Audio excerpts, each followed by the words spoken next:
नमस्कार दोस्तों। तो आप सभी का स्वागत करते हैं द स्मार्ट विजन क्लासेस में। तो आज हम लोग शुरुआत करने जा रहे हैं एनसीईआरटी क्लास 7 का चैप्टर 6। अभी तक हम लोगों ने पिछली क्लासेस में 5th चैप्टर तक इसको कवर कर लिया था। आज हम लोग 6वां चैप्टर क्लास 7 का नगर व्यापारी और शिल्पी जन इसको करने जा रहे हैं। आखिरकार नगर, जो बड़े बड़े हमारे नगर मध्यकालीन इतिहास में नगर बसते हैं, उसके बाद व्यापारी आते हैं। व्यापारियों के पश्चात जब यहाँ पर विभिन्न प्रकार के शिल्पकार, शिल्पी जन जन्म लेते हैं और विभिन्न प्रकार की हमारी इमारतों का निर्माण करवाते हैं। तो जब हम इन सब शिल्पी जनों के बारे में, व्यापारियों के बारे में, मध्ययुगीन में बहुत सारे अरबी व्यापारी यहाँ पर आते थे जो कि यहाँ की यात्राएं करते थे। यात्राओं करने से यहाँ का यात्रा वृत्तांत भी उन लोगों ने लिखा है। तो अगर मध्यकालीन व्यापारियों के बारे में अगर हम बात करें तो वह कैसी आकांक्षाएं रखता था, आखिरकार जो मध्ययुगीन व्यापारी आता था उसके मन में क्या आकांक्षाएं थी, क्या आकांक्षाएं वो रखता था। तो इन सब चीज़ों को शुरुआत करने से पहले एक बार सभी लोग क्लास को शेयर कर दीजिए और ज़्यादा से ज़्यादा लोग क्लास में जुड़ने का प्रयत्न करिए। सभी लोग जुड़ जाइए समय से। तो चलिए हम लोग इसको शुरुआत करते हैं। यहाँ पर किस प्रकार के व्यापारी जन आते थे, वो लोग क्या उम्मीदें रखते थे आने से पहले, तो उसके बारे में अगर हम चर्चाएं करें तो उस पर हम देखते हैं कि जो व्यापारी जन आते थे मध्ययुगीन नगर की यात्रा में, जब कोई यात्री आता था तो उसके बारे में क्या आकांक्षाएं होती थी, उसकी क्या इच्छाएं होती थी। आखिरकार अगर इच्छाओं के बारे में हम देखते हैं कि क्या इच्छाएं थी, तो वह निर्भर करता है कि वह नगर किस प्रकार का था, उस नगर में क्या क्या था, वह नगर में मंदिर किस प्रकार के थे, और उसके अलावा अगर हम उसकी बात करें कि अन्य प्रकार की यहाँ पर वस्तुएं किस तरीके की थी, इन सब चीज़ों पर निर्भर करता है। उसमें अगर देखा जाए कि प्रशासनिक केंद्र, वाणिज्यिक शहर और पत्तन नगर अथवा किसी अन्य प्रकार का शहर था। वस्तुतः कई नगर तो ऐसे एक साथ अनेक प्रकार के थे, वे प्रशासनिक नगर तथा मंदिर नगर होने के साथ साथ वाणिज्यिक कार्यकलापों और शिल्प उत्पादन के केंद्र भी थे। विभिन्न प्रकार के यहाँ पर नगरों के बारे में हमको जानकारियां प्राप्त होती हैं। अब वो नगर किस प्रकार के थे, तो कुछ प्रशासनिक भवन थे, प्रशासनिक के अलावा जहाँ से प्रशासन भी चलते थे। उसके अलावा यहाँ पर कुछ ऐसे भवन थे जहाँ पर पत्तनों का भी निर्माण था। पत्तन क्या होता है, तो अगर पत्तन के बारे में हम बात करें तो पत्तन आपके जो सी पोर्ट होते हैं, जिनको आप बंदरगाह जानते हैं, बंदरगाहों को हम पत्तन नाम से जानते हैं। बहुत सारे मंदिर भी वहाँ पर होते थे, मंदिरों के बारे में भी हमको जानकारियाँ प्राप्त होती हैं। तो बहुत सारे मंदिर भी होते थे। अब उन क्षेत्रों में कहाँ कहाँ से कौन से व्यापारी आते थे, तो अगर मानचित्र में देखा जाए, ध्यानपूर्वक अगर आप मानचित्र में देखेंगे तो इस मानचित्र में आपके मध्य और दक्षिण भारत के व्यापार और शिल्पकारी के और प्रमुख उत्पादनों के बारे में यहां पर बताया गया है। यहां पर आप अगर इनके बारे में देखेंगे तो क्या क्या इसमें महत्वपूर्ण शहर है, तो उसमें पुष्कर एक बहुत ही अच्छा व्यापारिक केंद्र है। आज भी पुष्कर में मेला लगता है। पुष्कर का जो क्षेत्र है, आज भी यहाँ पर जानवरों के, पशुओं के बहुत बड़े बड़े मेले रखते हैं। और पुष्कर पड़ता कहाँ पर है, तो आपके राजस्थान में पुष्कर पड़ता है। उसके अलावा वृंदावन के अलावा अजमेर भी आपका राजस्थान में पड़ता है। अहमदाबाद कहाँ पर पड़ता है, तो अहमदाबाद आपका गुजरात में पड़ता है। अहमदाबाद की अगर बात करें, उसके बाद अहमदाबाद के बाद ये सोमनाथ कच्छ की खाड़ी के पास सोमनाथ आपका पड़ता है। सोमनाथ से भी व्यापारिक गतिविधियां होती थी। उसके बाद बहुत ही महत्वपूर्ण आपका एक शहर सूरत शहर से प्रशासनिक गतिविधियां भी चलती थी। प्रशासनिक गतिविधियों के अलावा सूरत से आपके बहुत सारे यहाँ पर पत्तन भी स्थित था। इधर अगर कलकत्ता में देखें, कोलकाता हो गया बंगाल में, और यहीं पर मुर्शिदाबाद की अगर बात करें तो मुर्शिदाबाद की मुर्शिद कुली खां, उसने इसकी स्थापना किया था। मुर्शिदाबाद की अगर बात करते हैं तो साद्दत खान ने पहली बार बंगाल को स्वतंत्र कराया था, इंडिपेंडेंस क्षेत्र घोषित किया था और उसके बाद से मुर्शिद कुली खां उसने मुर्शिदाबाद नाम इसका रखा था। फिर कलकत्ता हो गया, उसके बाद बरार हो गया, बरार के बाद बीदर, बीदर के बाद गोलकुंडा, बीजापुर, बीजापुर, गोलकुंडा और बीदर। यह आपके जब आप पढ़ते हैं मराठों के बारे में तो मराठों के टाइम पे यह बहुत ही महत्वपूर्ण केंद्र थे, बीजापुर और गोलकुंडा। यहीं से आपकी कृष्णा नदी भी निकलती है। अगर आप देखेंगे तो ये आपकी कृष्णा नदी भी यहीं से प्रवाहित होती है। और अगर आगे बात करें गोलकुंडा के अलावा यहाँ पर मसूलीपट्टनम एक आपको शहर मिल जाएगा। मसूलीपट्टनम की अगर बात करते हैं तो यह एक आपका पत्तन भी था। पत्तन के अलावा यहाँ पर और अगर हम देखते हैं तो एक शिल्पी जन भी बहुत सारे यहाँ पर रहते थे। मसूलीपट्टनम के अलावा हम्पी में बहुत सारे मंदिरों का निर्माण होता है। मंदिरों के बारे में हमको जानकारियां प्राप्त होती हैं और व्यापारिक गतिविधियां भी यहां से चलती थी। उसके बाद तिरुपति हो गया, तिरुपति, मद्रास, महाबलीपुरम। महाबलीपुरम के बारे में बात करते हैं तो महाबलीपुरम आपका एक व्यापारिक केंद्र होने के साथ साथ महाबलीपुरम में व्यापारिक गतिविधियां भी होती थी। उसके अलावा यहां पर बहुत सारे मंदिरों का भी निर्माण किया गया था। सच्चिदानंद जी हेलो।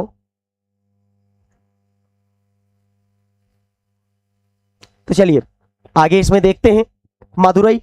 अगर मदुरई की हम बात करते हैं, मदुरई, तंजावुर, अगर इनकी बात किया जाए तो मदुरई आपका जब हम चोल साम्राज्य के बारे में अध्ययन करते हैं, पांड्य साम्राज्य के बारे में अध्ययन करते हैं तो मदुरई आपका एक बहुत ही महत्वपूर्ण स्थल के रूप में सामने आता है।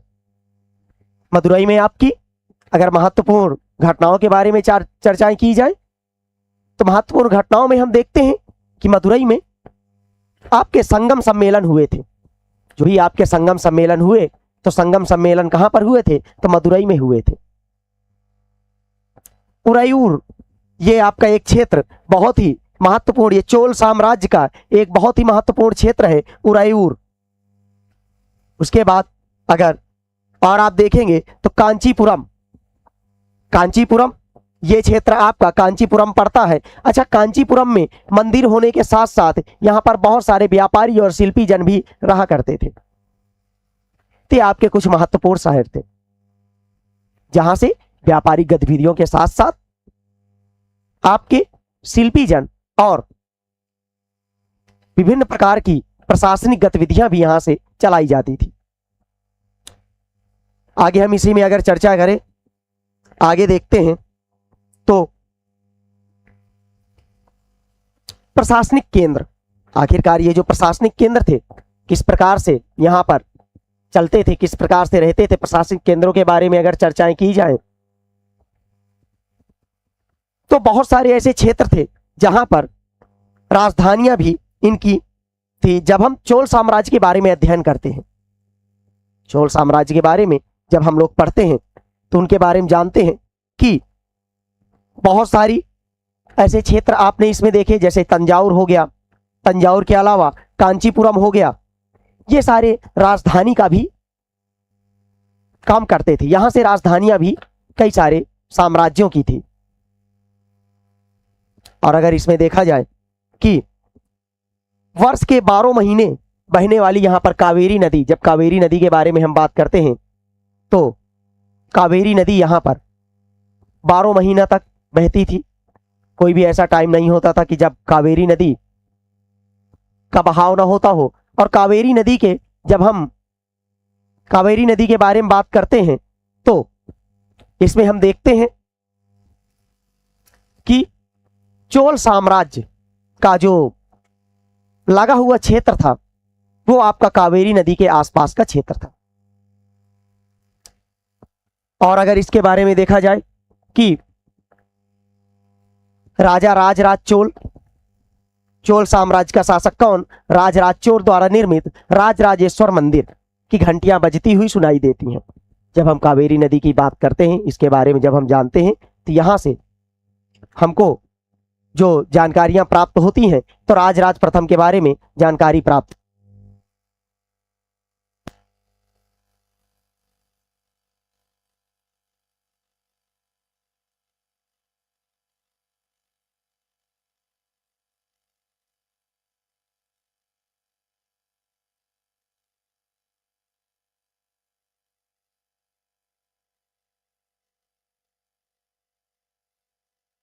थोड़ा इसको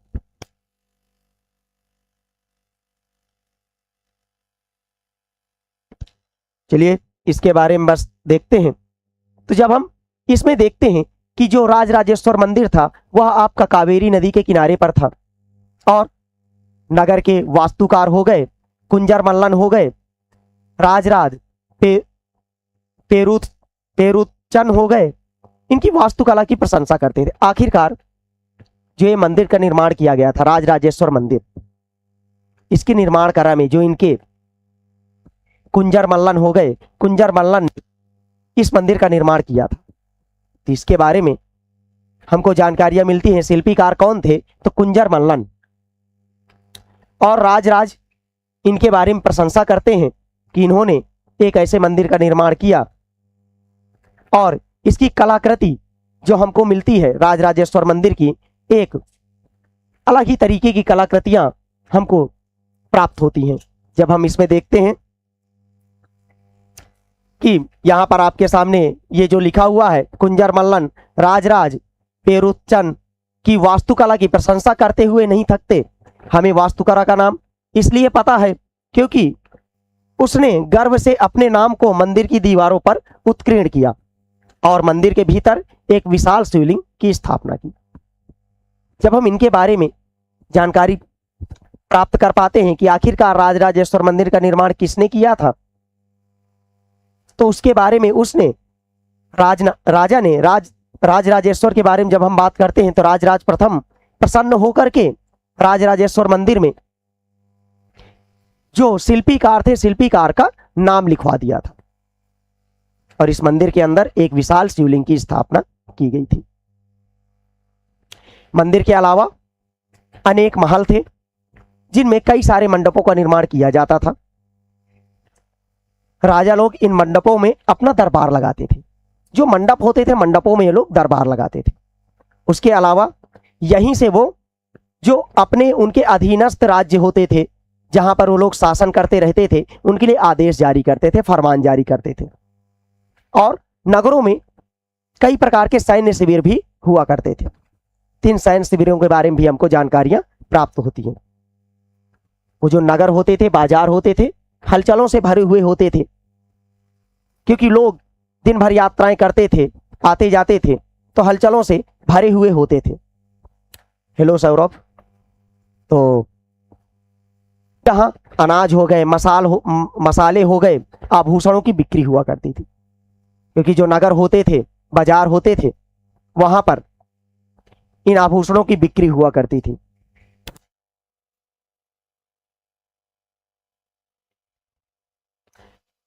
और अगर इसके बारे में हम देखते हैं कि तंजाउर और उसके निकटवर्ती नगर, जब हम तंजाउर और उसके निकटवर्ती नगरों के बारे में जानकारी प्राप्त करते हैं तो उसमें हम देखते हैं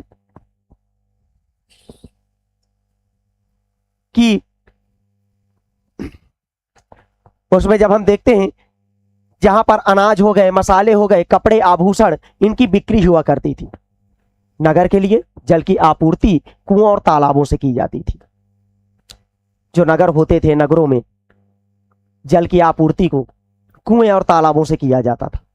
उसके अलावा तंजाउर हो गया और उसके निकटवर्ती नगर हो गया। तंजाउर के निकटवर्ती नगर कौन था? उरायूर। वहां पर जो बुनकर होते थे, बुनकर क्या कार्य करते थे तो उनके बारे में अगर देखा जाए तो मंदिरों में उत्सवों के लिए झंडे झाड़ियां बनाते थे। अब जैसे कि मंदिरों में कोई अवसर होता था तो मंदिरों में अवसर के समय पर ये लोग झंडों का निर्माण करते थे। और ये लोग जो बुनकर होते थे, अभिजात वर्ग के लिए जो राजा थे, राजा के संबंधित जो लोग हुआ करते थे, उनके लिए विभिन्न प्रकार के कपड़ों का निर्माण किया करते थे, सूती वस्त्रों का निर्माण किया करते थे। और जो जनसाधारण हुआ करता था उसके लिए भी सूती वस्त्रों का निर्माण किया करते थे। जब हम उरायूर की बात करते हैं उससे कुछ दूरी पर हम देखते हैं कि स्वामी मलाई में विभिन्न प्रकार की मूर्तियों का निर्माण किया जाता था।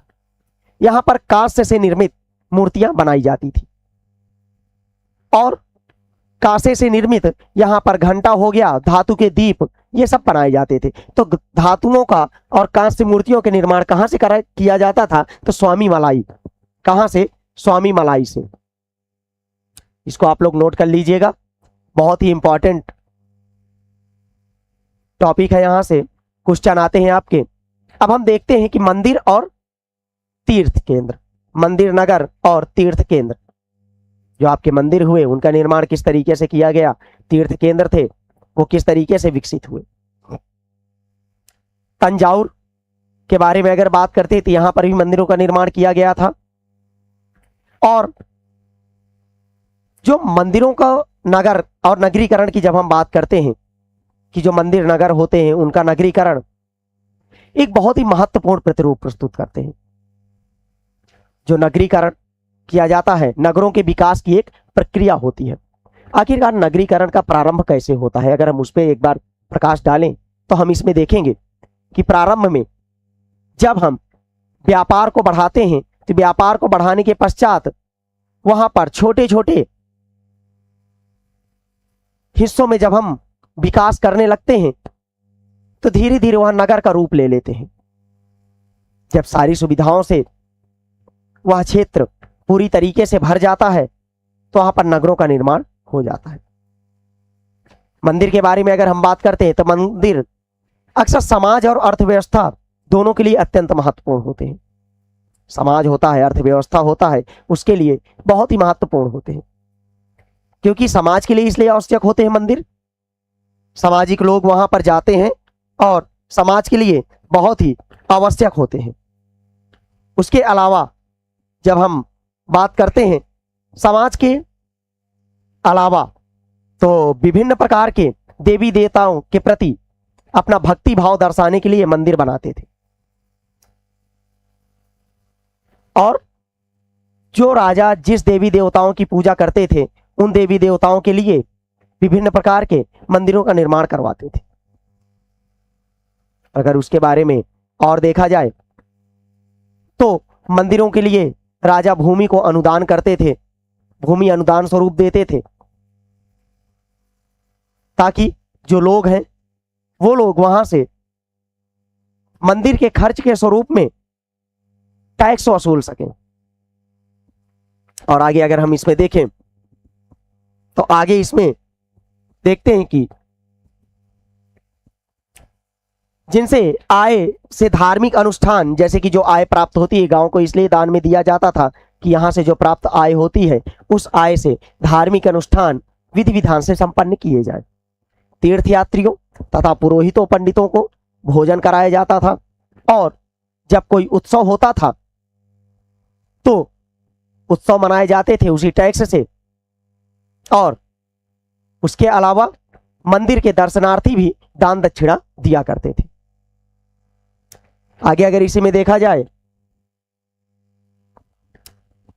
जी आयुषी जी क्लास 5 बजे तक होगी, तो क्लास 5 बजे तक चलती है, 4 से 5 रेगुलर क्लास रहती है, तो आप लोग समय से इसमें ज्वाइन कर सकते हैं। तो आगे इसमें देखा जाए कि अभी हमने बताया था कि जो तांबे और कांसे की मूर्तियों का निर्माण किया जाता था,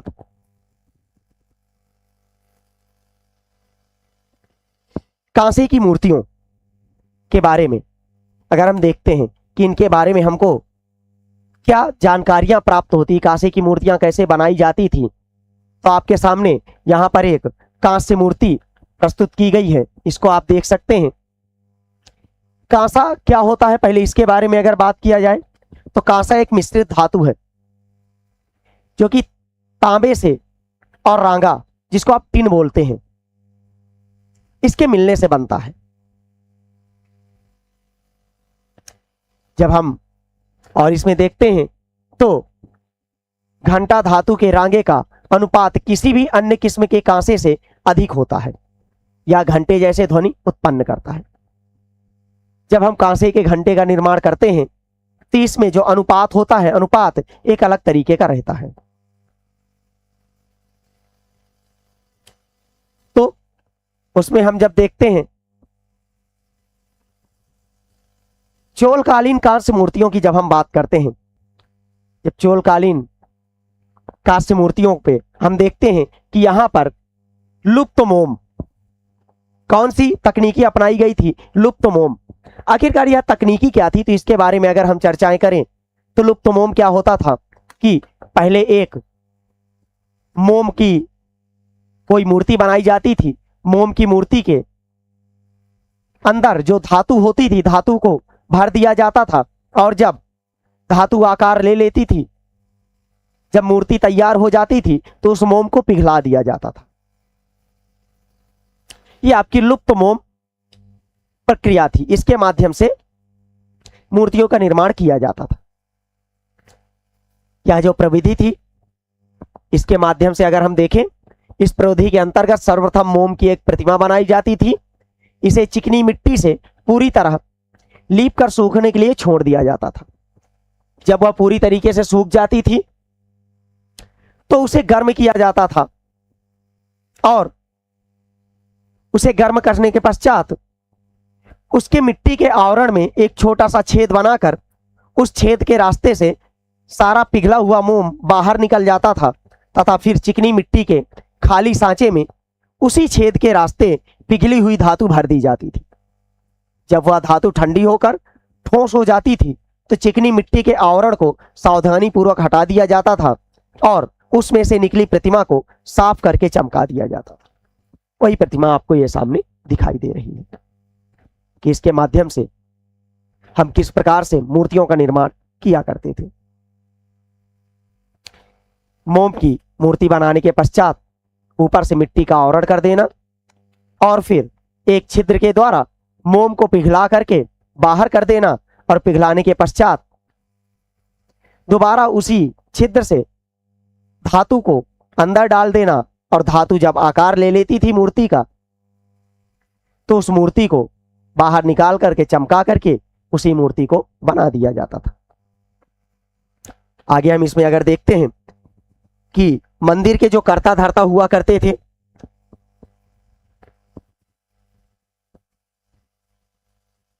मंदिरों में ज्यादातर अगर बात किया जाए तो साहूकार और व्यापारी ही इसमें पैसा लगाते थे, क्योंकि राजा हो गए, राजा ने मंदिरों का निर्माण करवा दिया। मंदिरों के निर्माण के पश्चात जो साहूकार होते थे वह इसमें धन लगा देते थे। धीरे धीरे समय के साथ साथ बड़ी संख्या में जो पुजारी होते थे, पुरोहित होते थे, कामगार हो गए, शिल्पी हो गए, व्यापारी हो गए, वो मंदिर तथा दर्शनार्थियों एवं तीर्थयात्रियों की आवश्यकताओं को पूरा करने के लिए मंदिर के आसपास बसते रहते थे। अब मंदिर का निर्माण हो गया, उसके आसपास लोग धीरे धीरे बसना प्रारंभ करते थे। शनै शनै आवश्यकता अनुसार लोग आते थे और उसके आसपास बस जाते थे। इस प्रकार धीरे धीरे मंदिर नगरों का निर्माण किया गया। इसी प्रक्रिया के द्वारा मंदिरों के चारों ओर अनेक प्रकार के नगरों का आविर्भाव हुआ। जैसे आप लोग बहुत सारे मंदिरों का देखते हैं। गुजरात में सोमनाथ हो गया, मध्य प्रदेश में भिल्लल स्वामी मंदिर हो गया, जिसको भीलसा या विदिशा बोलते हैं, और भी अन्य बहुत ही महत्वपूर्ण मंदिर है, जैसे कि तमिलनाडु का कांचीपुरम हो गया, मदुरई हो गया आंध्र प्रदेश का, और तिरुपति। तमिलनाडु में कांचीपुरम तथा मदुरई मिलता है, और उसके पश्चात आंध्र प्रदेश में तिरुपति मंदिर। पहले यहां पर केवल मंदिरों का निर्माण किया गया और धीरे धीरे मंदिर नगरों का निर्माण हो गया। आगे हम इसी में अगर देखें, तीर्थ स्थल भी धीरे धीरे नगरों के रूप में विकसित हो गए। जो आपके विभिन्न प्रकार के तीर्थ स्थल होते थे वो भी नगरों के रूप में विकसित हो गए। उन नगरों में बात करते हैं तो वृंदावन हो गया, उत्तर प्रदेश का वृंदावन, तिरुवनमलई तमिलनाडु का। ये ऐसे नगर हैं जहां पर पहले प्रारंभ में हम देखते हैं कि बहुत सारे आपके यहां पर लोग आते थे यात्राएं करने के लिए। जैसे कि उत्तर प्रदेश में वृंदावन का विकास किया गया। आगे हम इसमें देखते हैं कि 12वीं शताब्दी में अजमेर का राजस्थान में अजमेर शहर को जब हम देखते हैं तो अजमेर का विकास किया गया। अजमेर आगे चल के चौहानों की राजधानी के रूप में हमारे सामने आती है। 12वीं शताब्दी में चौहान राजवंश को देखते हैं तो इनकी राजधानी बनती है। और जब मुगल शासक आते हैं तो मुगल शासकों के रूप में जब अजमेर का नाम लेते हैं तो यह एक मुख्यालय बन गया था, एक सूबा के रूप में कार्य करते थे। आगे इसमें देखें, धीरे धीरे यह नगर धार्मिक और सह अस्तित्व का एक उत्कृष्ट उदाहरण प्रस्तुत करते थे। यहां से प्रसिद्ध सूफी संत ख्वाजा मोइनुद्दीन चिश्ती के बारे में जानकारियां हमको प्राप्त होती हैं। और 12वीं शताब्दी में अजमेर में आकर के यह बस जाते हैं और उनके दर्शनार्थी श्रद्धालु, जो भी दर्शनार्थी श्रद्धालु हुए, वो अनेक विभिन्न प्रकार के जो मत होते थे, पंथों से आते थे। अजमेर के पास ही पुष्कर सरोवर है। जब हम पुष्कर की बात करते हैं तो अजमेर के पास ही है, और जहां पर प्राचीन काल से ही तीर्थयात्री आते थे। आज भी हम लोग देखते हैं आधुनिक काल में पुष्कर का मेला लगता है और वहां पर विभिन्न प्रकार के जानवरों का व्यापार होता है। अब यहां पर जो छोटे नगर थे और नगरों का संजाल, छोटे छोटे नगरों से जो हमारे बड़े नगरों का निर्माण हुआ, संजाल यहां पर जाल से आश्रय दिया गया है। कैसे एक जाल बिछाया जाता है, छोटे छोटे नगरों से एक बड़े नगर का निर्माण होता है, छोटे छोटे गांव से बड़े गांव का निर्माण होता है। तो उस पे अगर हम देखते हैं कि 8वीं शताब्दी से ही जो ये उपमहाद्वीप है, अनेक छोटे छोटे नगरों का संजाल होने लगा। जब हम 8वीं 9वीं शताब्दी में देखते हैं तो छोटे छोटे नगर का निर्माण होने लगता है और उनका प्रादुर्भाव धीरे धीरे बड़े बड़े गांव में होता है। आमतौर पर वहां पर एक मंडपिका क्या होता है, यह मंडी, जहां पर विभिन्न प्रकार के सामान मिलते हैं, उसको मंडी बोलते हैं। तो आमतौर पर हर एक गांव में एक मंडपिका होती थी, जहां पर आसपास के लोग आते थे और अपनी उपज का सामान बेचते थे और वहां से चीजों को खरीदते थे। उनमें कुछ ऐसी गलियां थी जहां पर दुकानें व बाजार लगाए जाते थे, जिन्हें हट्ट कहा जाता था। 8वीं शताब्दी के आसपास क्या कहा जाता था, हट्ट।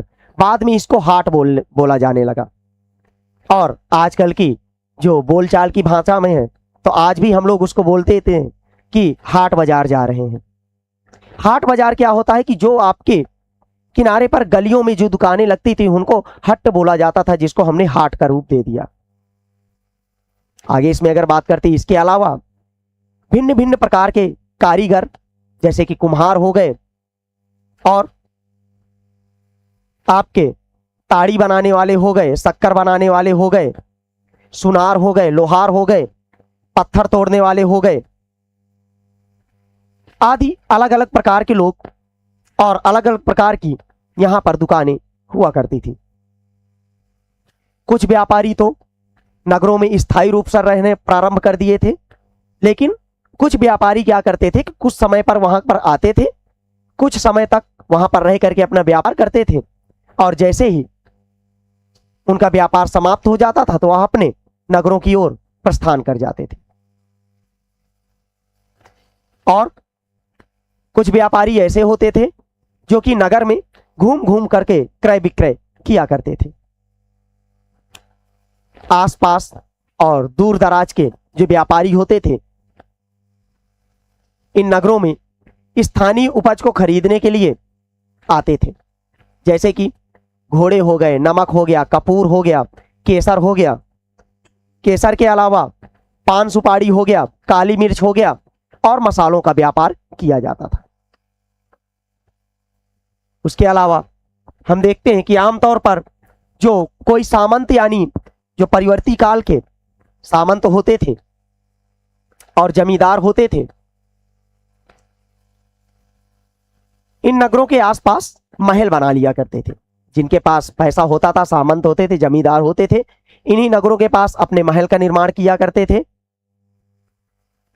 और ऐसे सामंत व्यापारी शिल्पकारों तथा उनके व्यापार की वस्तुओं पर कर लगाते थे। धीरे धीरे जो सामंत हुआ करते थे महल बनाने के बाद यहां पर इनके ऊपर कर लगा दिया करते थे और कभी कभी इन करों का संग्रहण अधिकार उन स्थानीय मंदिरों को प्रदान कर दिया जाता था, जिनका निर्माण स्वयं उनके द्वारा या धनाढ्य व्यापारियों द्वारा कराया गया होता है। क्योंकि कोई सामंत या व्यापारी के द्वारा अगर कर लिया जाता रहा होगा तो उसका विरोध किया जाने लगा और जब विरोध होता था तो उसमें जब मंदिरों को अधिकार दे दिया जाता था कर वसूलने के लिए तो लोग मंदिरों को आसानी से दे दिया करते थे और इन मंदिरों में अभिलेखों के माध्यम से आज भी इसका प्रमाण हमको प्राप्त हो जाता है, आज भी इसके बारे में जानकारियां प्राप्त हो जाती हैं। तो चलिए बाजारों पर कर, इसके बारे में हम लोग कल की क्लास में डिस्कस करेंगे। तो आज व्यापारी राजा और शिल्पजन इसको यहीं पर समाप्त करते हैं। बाकी का जो बचा हुआ चैप्टर है उसको हम कल की क्लास में देखेंगे। तो आज के लिए इतना ही, धन्यवाद।